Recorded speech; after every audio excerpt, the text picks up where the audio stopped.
ठीक हो जाइए sir. Thank you very much. और यहाँ आने का जो सबब है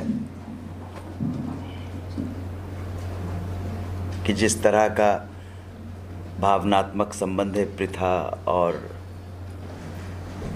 श्रीमती स्मृति, उनकी जो बड़ी बहन है, उनके साथ और उस पूरे परिवार के साथ, वो इतना इमोशनल बॉन्ड है कि तबीयत ठीक करनी पड़ी यहाँ पर आने के लिए। भगवान आपकी तबीयत अच्छी है। So I am here to promote and support जो भी पृथा और पृथा का परिवार, पृथा के जो पति हैं राजेश, वो हमारे भी म्यूज़िक डायरेक्टर रह चुके हैं, हमारे प्रोडक्शन के अंदर बहुत अच्छा काम करते हैं। और जो दीदी हैं जिनको आपने अभी सुना गाते हुए, ये उनके पैशन, उनकी कलाकारी, उनकी क्रिएटिविटी का नतीजा है, जिसकी वजह से हमारी फिल्म इंडस्ट्री को पृथा मजूमदार जैसी सिंगर और कलाकार मिली। सही बात। देखिए, बात ऐसी है कि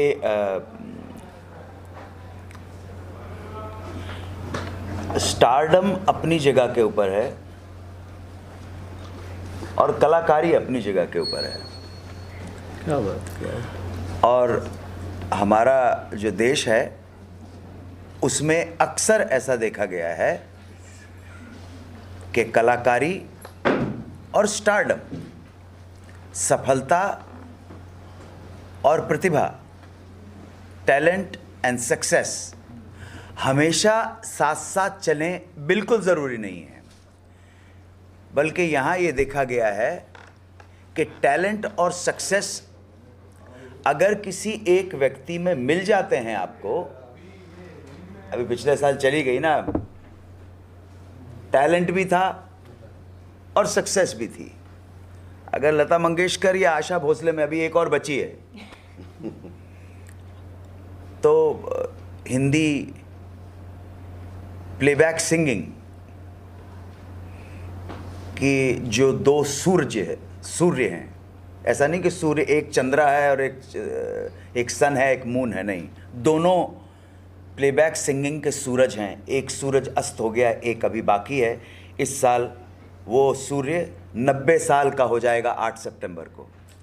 तो ये जो कॉम्बिनेशन है कि टैलेंट भी है और अपार टैलेंट है और अपार सक्सेस है, ये रेयर फिनोमेना है, ये रेयर है, हर एक के अंदर नहीं मिलता है। इन सब बातों को कहने का सबब यही है कि पृथा के अंदर जो टैलेंट है वो हर एक के अंदर नहीं है। ये तो मैं चैलेंज करता हूँ। अच्छी बात बोली, वाह वाह। आप समझे, उसको जहां होना चाहिए था, ठीक है, नहीं पहुंच पाए। जो बहुत आगे बढ़ गए उन्होंने क्या उखाड़ लिया यार। आप समझे ना।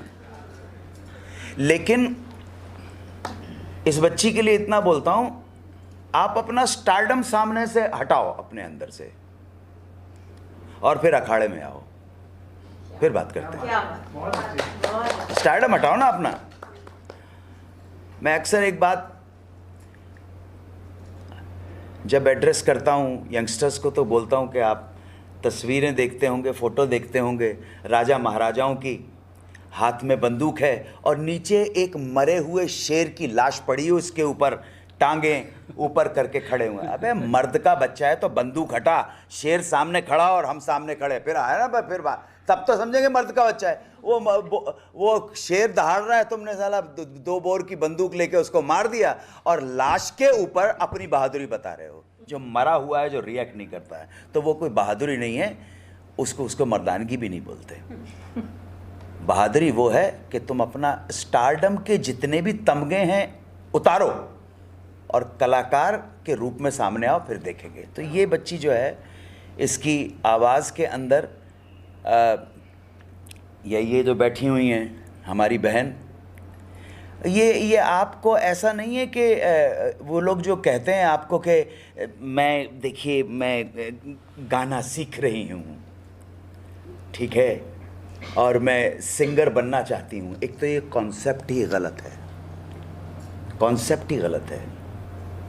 हाँ, आपके अंदर एक कलाकार के कुछ कीटाणु होंगे, जर्म्स होंगे, और एक सही गुरु, सही इंस्टीट्यूशन, सही म्यूजिक डायरेक्टर, सही माहौल, सही ट्रेनिंग उनको कल्टीवेट करके आपको आपकी कलाकारी को निखार देती है।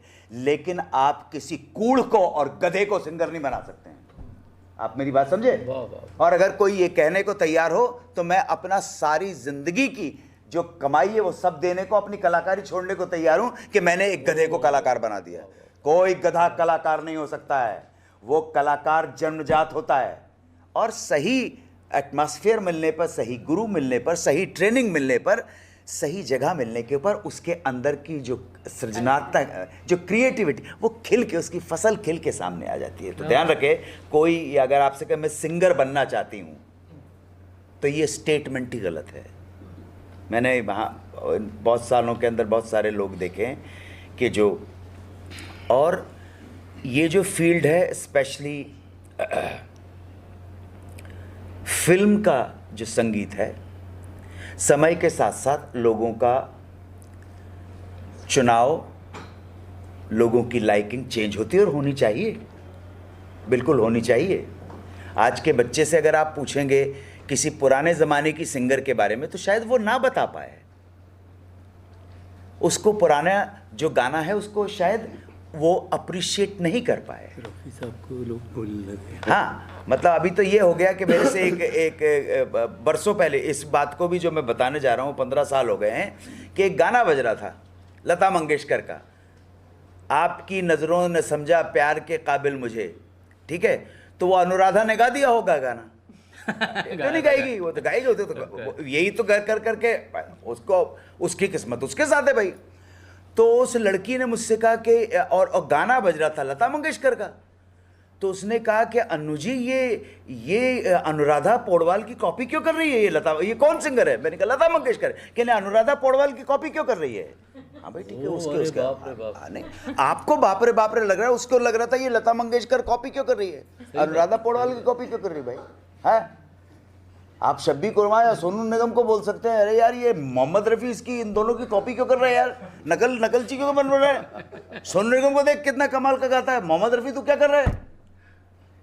समय समय की बात है, पर्सपेक्टिव की बात है, सब कुछ चेंज हो जाता है ना? पहले आपने देखा, पहले की जो हीरोइन थी ना, यही गाने रचते थे ना, वो क्या इतना बढ़िया, मदहोश दिल की धड़कन, चुप सी ये तन्हाई। अब वो टाइम जो 90s के गाना है आपका, कितनी खूबसूरत कंपोजिशन है, ताली बजाओ यार। ये तो उसमें थोड़ा सा हीरोइन शर्मा रही है, शर्म उसके पूरे व्यक्तित्व के ऊपर अच्छी लग रही है, कंपोजिशन उसको सपोर्ट कर रही है। गीत किसने लिखा है? बख्शी, आनंद बख्शी ने लिखा। तो गीत के जो बोल हैं सपोर्ट कर रहे हैं, साहित्य लग रहा है वो, है ना, साहित्य लग रहा है, सर अच्छी कविता लग रही है, और फैंटास्टिक कंपोजिशन है। कहा आपने कभी सुनोगे तो मास्टर, ये गुजरे हुए 20-25 साल की जो बेहतरीन कुछ मतलब नायाब धुनें हैं, जो आप अगले 50 साल बाद सुनोगे तब भी फ्रेश बनी रहेगी, उनमें से एक कंपोजिशन। तो वो जो हीरोइन जो है वो शर्माती हुई अच्छी लग रही है, आप समझ रहे हैं? मदहोश दिल की, ये क्या है, छिप गया चांद, अच्छा लग रही है। लेकिन समय बदल गया है। अब अगर बहन मल्लिका शेरावत शर्माएंगी तो वो कैसे अच्छी लगेगी भाई? उनका काम शर्माना नहीं है। तो हाँ, शर्म वरम छोड़, खोल। सीधी सिंपल सी बात है। तो समय के साथ साथ, और आप भी बोर हो जाओगे। विद ड्यू रिस्पेक्ट टू बहन सनी लियोनी और बहन मल्लिका शेरावत, सलामत रहें, लेकिन तुम्हारा काम जो है वो ऐसा नहीं है, ये है, समय बदल गया है। बल्कि अगर तुम ढकी छुपी रहोगी तो जनता चली जाएगी ना। ना आजकल तो जोक बनने लगे, कहने लगे यार आजकल तो मतलब किस्मत इतनी ख़राब है, आजकल लक जो है ना इतना ख़राब चल रहा है, बाय गॉड, सपनों में सनी लियोनी भी साड़ी पहन के आती है। तो समय के साथ साथ सारे मूल्य, सारे नज़रिए, आपका सारा परसेप्शन चेंज होने लगता है। चेंज होने लगता, सही बात। तो ऐसा नहीं कि आज का गाना ख़राब है, हो सकता है आज के 15 साल के बाद हमारा जो बच्चे बड़े हो रहे हैं वो कहें कि यार ये कौन सा गाना गा रहे हैं, अभी कौन कौन है आपके जो भी सिंगर है। मैं तो ना फिल्में देखता हूँ, ना टीवी देखता हूँ, ना OTT देखता हूँ, ना समाचार पत्र पढ़ता हूँ, ना न्यूज़ चैनल। तो मैं बहुत बोरिंग किस्म का आदमी, मुझे कुछ पता ही नहीं है। लेकिन मुझे इतना मालूम है कि 15 साल के बाद के जो 15 साल बाद बच्चे जो हैं वो शायद आज का गाना उनको लगे ये आउटडेटेड गाना है। आपने सुना नहीं, एक सिक टर्म है, सिक मतलब सिक है, मतलब तबीयत ख़राब है। सर अभी इसका बच्चों का मतलब चेंज हो गया। जो अच्छी चीज़ है, हाउ इज़ दैट, सिक मतलब बहुत अच्छा हो गया, सब कुछ चेंज हो गया। सही। हाँ, सो ऐसे में इन लोगों ने जतन किया, प्रयास किया और यहाँ पे पहुँचे हैं। आप सब लोगों को इकट्ठा किया। मुझे मालूम नहीं कि यहाँ पे शराब वराब मिलती है कि नहीं मिलती है, लेकिन फिर भी चलो चाय में सेटल करेंगे। लेकिन जो नहीं, मैं तो पीता ही नहीं हूँ, मैं ना सिगरेट पीता हूँ ना शराब पीता हूँ। लेकिन फिर भी इतना जतन किया है और मुझे लगता है कि जिस तरह से हम लोग यहाँ पर इसको प्रमोट और सपोर्ट करने आए हैं, तो अगर आप लोगों का भी सपोर्ट और प्रमोट मिलेगा तो अच्छा लगेगा कलाकारों को। आपके पास बहुत बड़ी ताकत है, अगर आपको अच्छा लगे। इतना अच्छा गाया है उन्होंने, राजेश रॉय जी कंपोज करते हैं इतना, तो अगर मिल जाए तो बड़ी कृपा हो जाएगी भाई। और अगर आप कुछ पूछना चाहते हैं, जानना चाहते हैं, जन्म पत्रियाँ सबकी मौजूद हैं, आप पूछ लीजिएगा।